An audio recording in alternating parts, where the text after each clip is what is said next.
আমার পদত্যাগ করার কোনো কারণ এখনও নেই, কারণ আমি এখন পর্যন্ত তো অফিসিয়ালি ওনাদের সাথে বসতেই পারিনি। আমি পদত্যাগ কখন করব? আমি যখন আমার চলচ্চিত্রের মানুষগুলার দাবিগুলা নিয়ে যাব, দাবিগুলো আমি নিয়ে ফাইট করতে পারবো না, তখন আমি বলবো যে আমি পারি নাই ভাই, আমি পদত্যাগ করলাম। আমি তো কাজই শুরু করতে পারি নাই, এখনও যেতেই পারলাম না, তাহলে আমি কেন পদত্যাগ করতে যাব? পদত্যাগ কখন করব? যখন আমি পারবো না। আমি তো এখন ওই জায়গাটাতে যাইনি। আমার সাথে 1 মাস আগে একটা খুব ক্যাজুয়াল আলোচনা হয়েছিল যে চলচ্চিত্র সেন্সর বোর্ড, অনুদান এবং জাতীয় পুরস্কার, এই 3টা কমিটির কোনোটাতে কি আপনি কাজ করতে চান কিনা। আমার প্রথম কথা ছিল যে আমার মনে হয় এটাতে আমার থেকে আরও অনেক অভিজ্ঞ লোকজন আছে, তাদেরকে দেখবেন।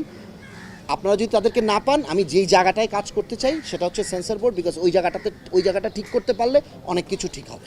এই কমিটিতে তো আসলে আমি আমার নাম দিইনি, রাষ্ট্রীয় কাঠামো থেকে আমাকে একটা দায়িত্ব দেওয়া হয়েছে। আপনি যদি আমাকে জিজ্ঞেস করেন, আমিও বলবো আমার থেকে অনেক যোগ্য লোক এই বাংলাদেশে আছে, এবং আমাকে যখন যোগাযোগ করা হয়েছিল এই কথাটাই আমি প্রথমে বলেছি। এখানে যদি আমার থেকে বেটার বা আমাদের থেকে বেটার কেউ থাকে এবং রাষ্ট্র যদি তাদেরকে চায়, দে আর মোস্ট ওয়েলকাম, আমার কোনো অসুবিধা নেই। 2023 সালের নভেম্বরে যেই বিলটা, সেন্সার সার্টিফিকেশন বিলটা পাশ হয়েছে, আনফর্চুনেটলি সেটার বিধিমালা, আইনের তো বিধিমালা থাকে, বিধিমালাটা তৈরি করা হয়নি।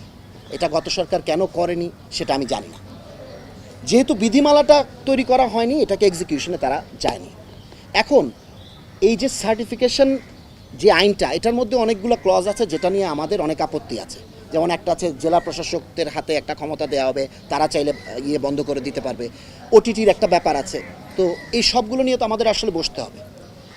যেটা আমি বুঝতে পারলাম বা এই 2 দিনে কথাবার্তা বলে তথ্য মন্ত্রণালয়ের সাথে, ওনাদের উপর একটা প্রেশার ছিল যে এই মুহূর্তে যেই ফিল্মগুলো আটকে আছে বা যেই ফিল্মগুলো সিনেমা হলে যাওয়া দরকার, এটার জন্য তো সেন্সর বোর্ড লাগবে না, তো ওরা এটা ছাড়তে পারছে না।